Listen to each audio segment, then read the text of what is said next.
नमस्कार, मैं कमलेश कबीर आपका एक बार फिर स्वागत करता हूं इस नए एपिसोड में।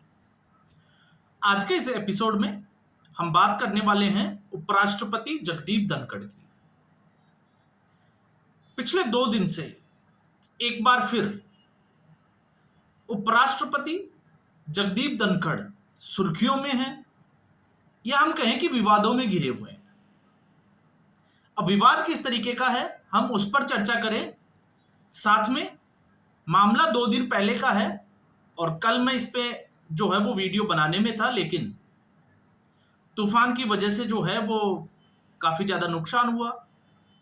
तो लाइट जो है वो 24 घंटे से लाइट भी नहीं थी और जो नेट का जो कनेक्शन था वो सारा जो है वो डाउन चला गया था, कोई कनेक्टिविटी नहीं बन पा रही थी, इसलिए इस पर मैं बात नहीं कर पाया। तो इसलिए मैं सॉरी बोलूँगा, लेकिन अब चीज़ें जो है वो ठीक होना शुरू हुई है, तो मुझे लगा कि इसके ऊपर बात करनी चाहिए।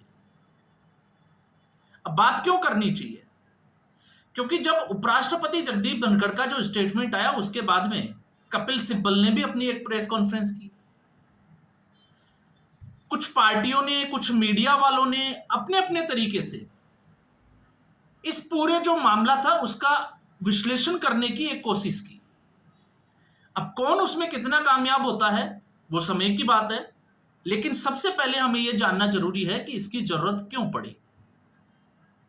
जरूरत इसलिए पड़ी क्योंकि पिछले दिनों डीएमके की जो सरकार है उसके मामले में, क्योंकि वहां के राज्यपाल कुछ ऐसे बिल थे जिनको पास नहीं कर रहे थे या देरी हो रही थी।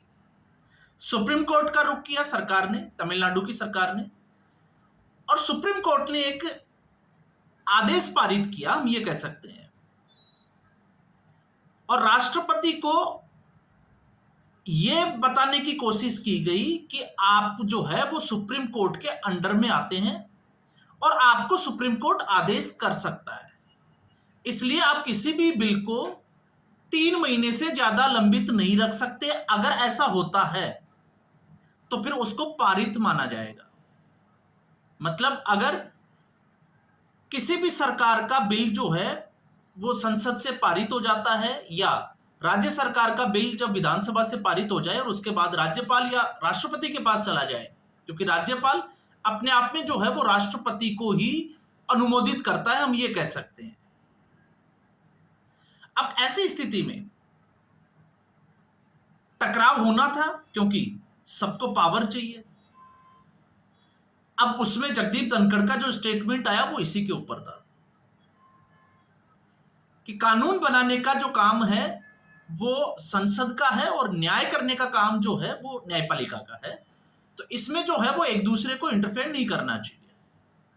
अब दूसरा उसमें उन्होंने जो है वो एक और उदाहरण दिया, और वो उदाहरण बड़ा वाजिब सा था कि सुप्रीम कोर्ट जब सब कुछ ये दिख जाता है तो सुप्रीम कोर्ट को ये क्यों नहीं दिखता कि उन्हीं के जज के घर पे जो है वो इतना सारा केस मिलता है, उसके ऊपर क्या एक्शन लिया गया और कितने दिनों तक तो उसके ऊपर एक्शन क्या, उस खबर को जो है वो सुप्रीम कोर्ट में दबा दिया गया।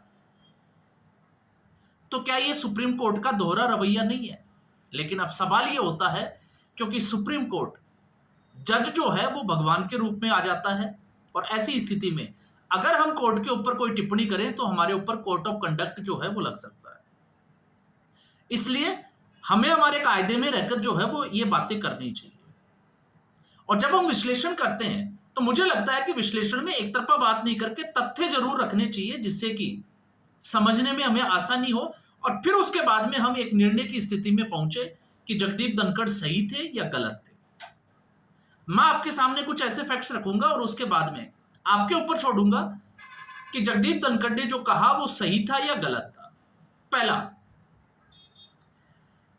जब सुप्रीम कोर्ट ये कहता है कि ऐसे किसी बिल में अगर 3 महीने से ज्यादा देरी की जाती है तो आप 1984 का एक बिल याद करिए, डाकघर अधिनियम, और उस वक्त तत्कालीन राष्ट्रपति ज्ञानी जेल से बिल जो है वो लोकसभा से पास होते हुए राज्यसभा से पास होते हुए पहुंच जाता है राष्ट्रपति के पास।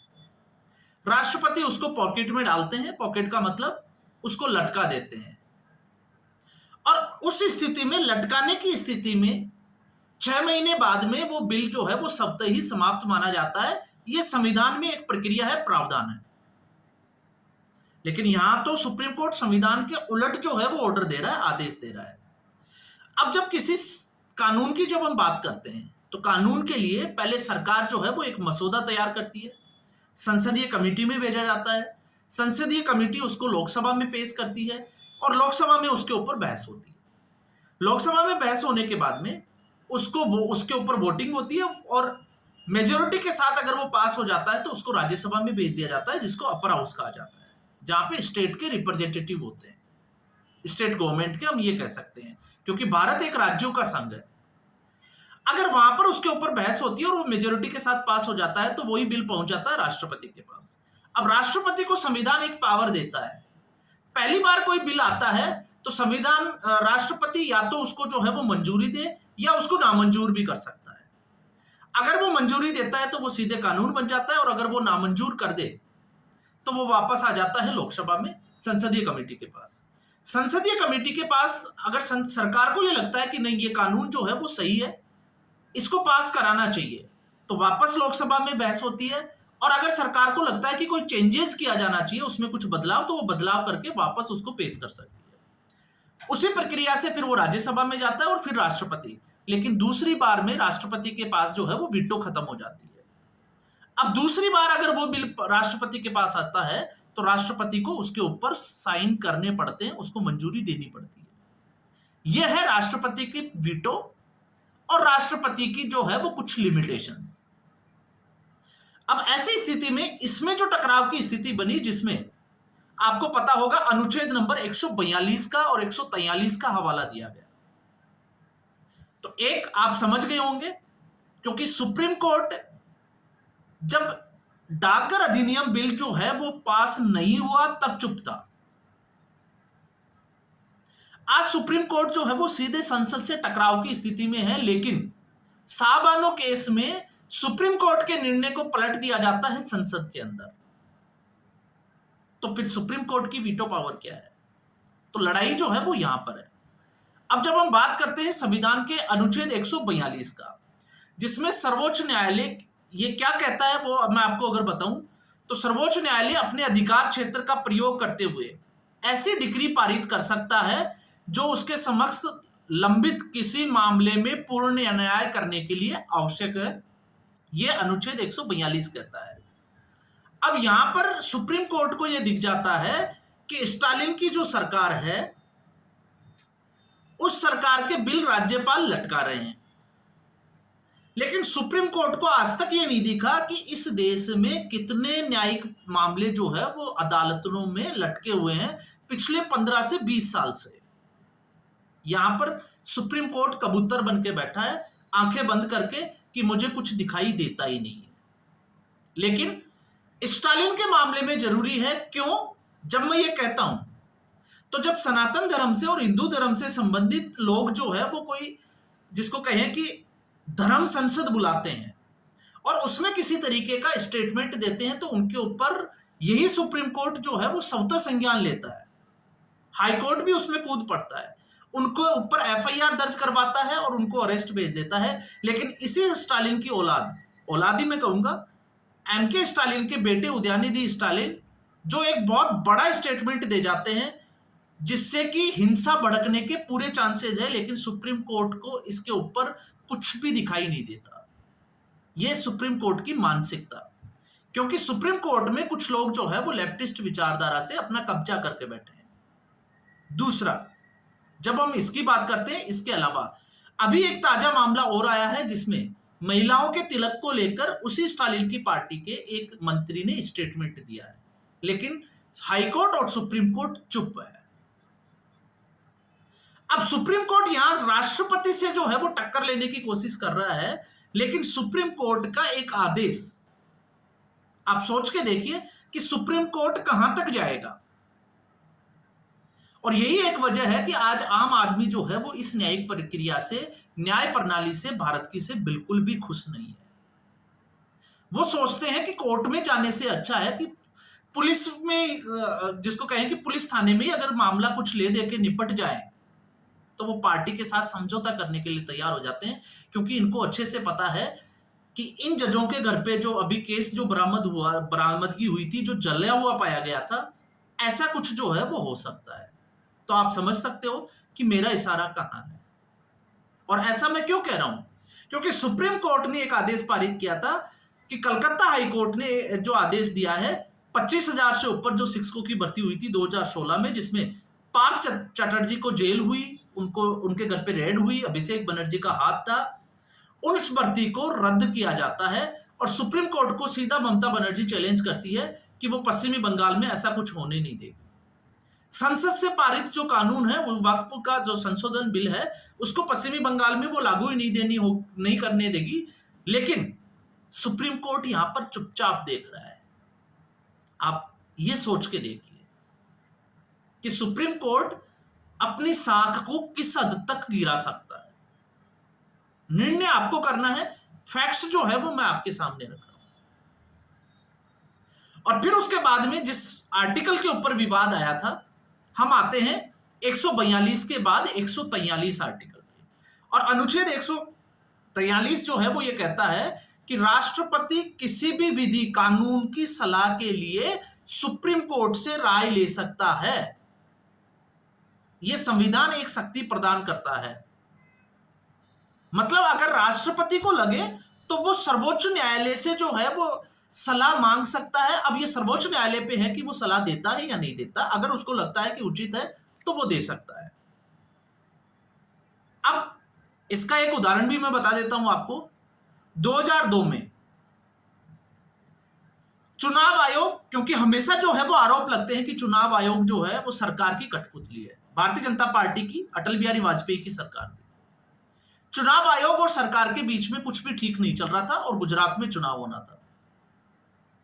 मामला बिगड़ता देखकर तत्कालीन जो राष्ट्रपति थे एपीजे अब्दुल कलाम, उन्होंने सर्वोच्च न्यायालय में इसके लिए जो है वो सलाह मांगी थी कि सर्वोच्च न्यायालय राष्ट्रपति को सलाह दे। अब यहां पर आप सोच के देखिए कि जो शक्तियां हैं उन शक्तियों का कब प्रयोग किया गया और कैसे किया गया। अब हम आते हैं इसके बाद में 142 की जब हम बात कर रहे थे अभी, और इसी तरीके के जब हम बात करते हैं तो एक बड़ा और खास एग्जाम्पल जिससे मुझे लगता है कि शायद आपको अच्छे से समझ में आ सकता है।